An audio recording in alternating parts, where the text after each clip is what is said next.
It's been months since I uploaded any painting video. Hope you guys are doing fine.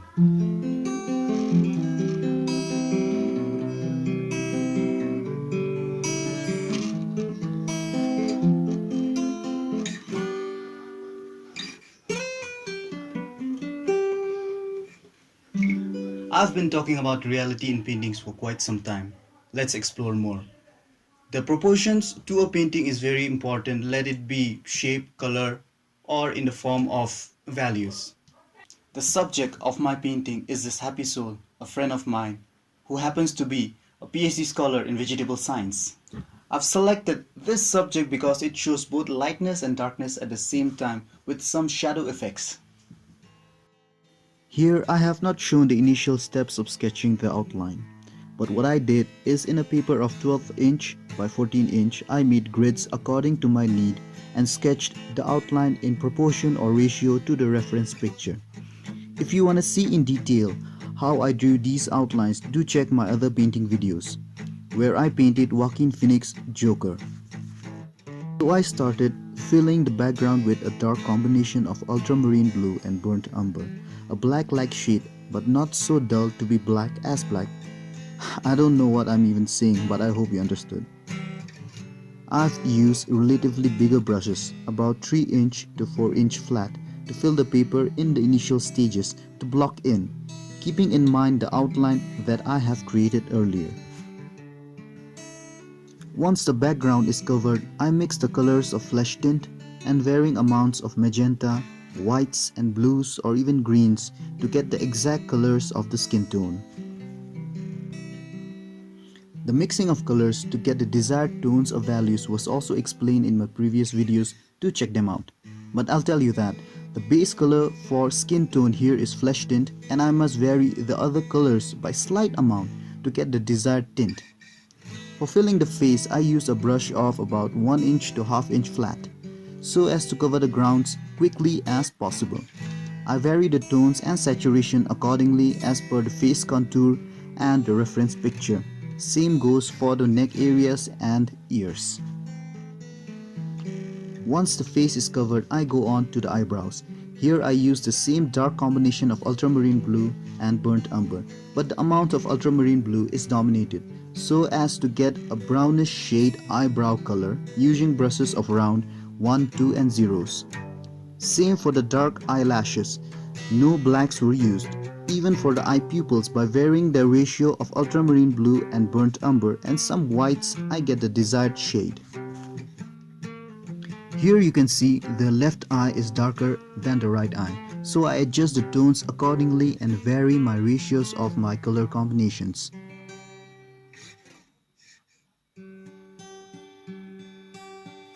The dark areas or the shaded areas of the face, like the casting shadows of the curtain on the face and the outlines of nose or its dark depressions, are also combinations of ultramarine blue and burnt umber, with varying amounts of whites, magenta or even flesh tint. These colors are adjusted and applied, burnt umber and ultramarine blue being the base color. And do make sure to use the outlines drawn as guides for perfect shapes and edges.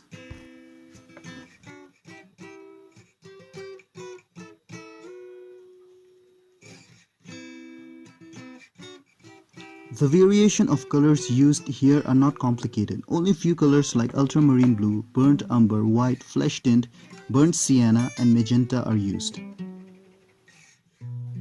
As I refine my work to detailing, I switch my brushes to round 0, triple zeros, 1s, 2s, relatively smaller brushes. I even use flat 1s and 0s. The cloth worn by the subject is black cotton, but I do not paint black directly as it has many shades and tint to it. And because of the ambient objects, the reflected colors are also seen in the clothes. But mostly it appears grayish blue to black, but sometimes bright light tint of grey with less saturation. Don't forget to use the outlines as grids. When I surface the hair, I again go back to the bigger brushes of 1 inch to half inch to even 3 inch brushes to cover grounds quickly. Same base combinations of ultramarine blue and burnt umber were used, and those brown locks are a combination of burnt sienna and ultramarine blue with white touches. Always refer to the reference picture for colors. Check the color combination first on a separate paper or surface before applying it directly on the final canvas.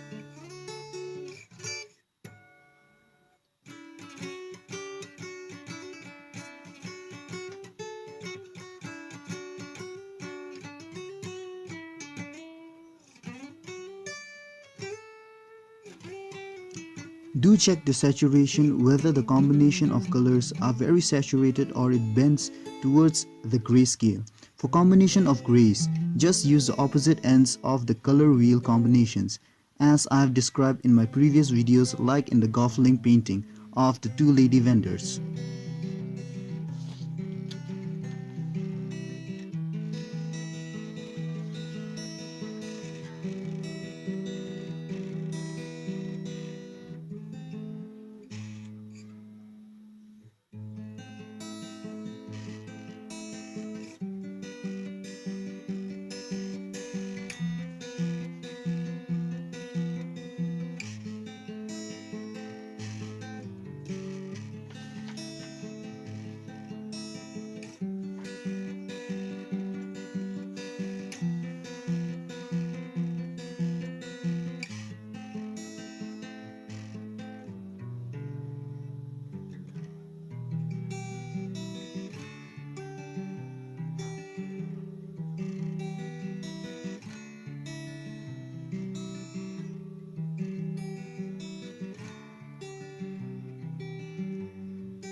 So many variations appear on these hairlocks, but my base color is the same, ultramarine blue and burnt umber.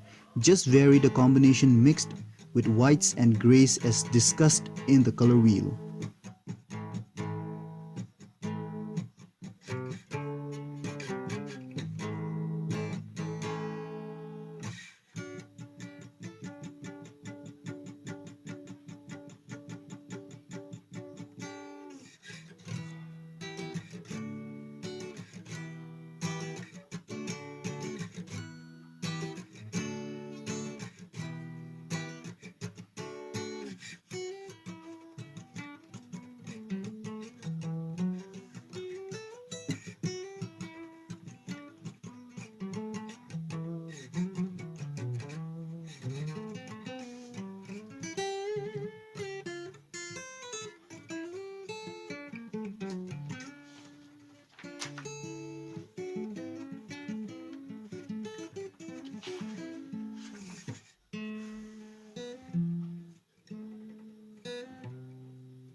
In the edges of the outlines, if there are gaps to coloring, fill up and model the subject accordingly and get the perfect form and shape.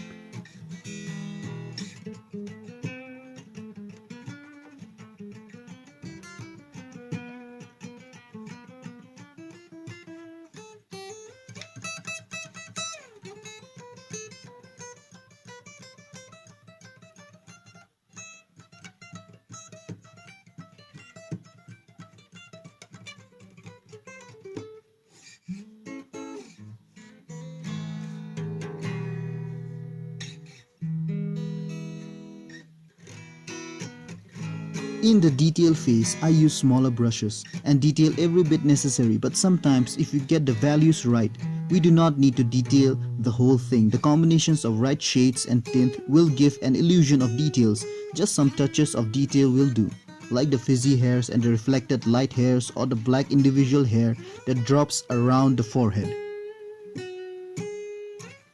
Play around with the shades and tints like whites and blacks of the color combination to get depth in your painting to bring about third dimensionality.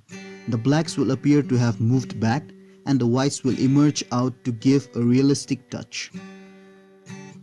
As you continue this whole process, you will not even realize the painting is coming to life and would just continue with the flow, but sometimes we need to stop to gaze what we have achieved and admire what we have accomplished. A little tweak here and there with the details and offsets, and that's it. Fill the spaces and voids with colorful spirits. Well, sometimes I don't realize I'm talking about painting or life. Well, I guess it's the same thing.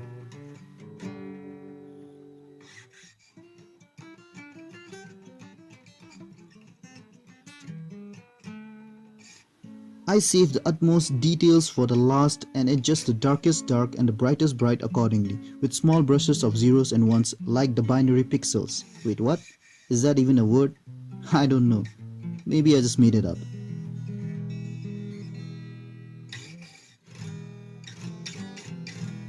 The colors used in the lips are scarlet red, magenta, white and the opposite color of red which is green, combination of which darkens the edges of the lips. The color wheel theory, check it out to understand better. And so the painting is complete.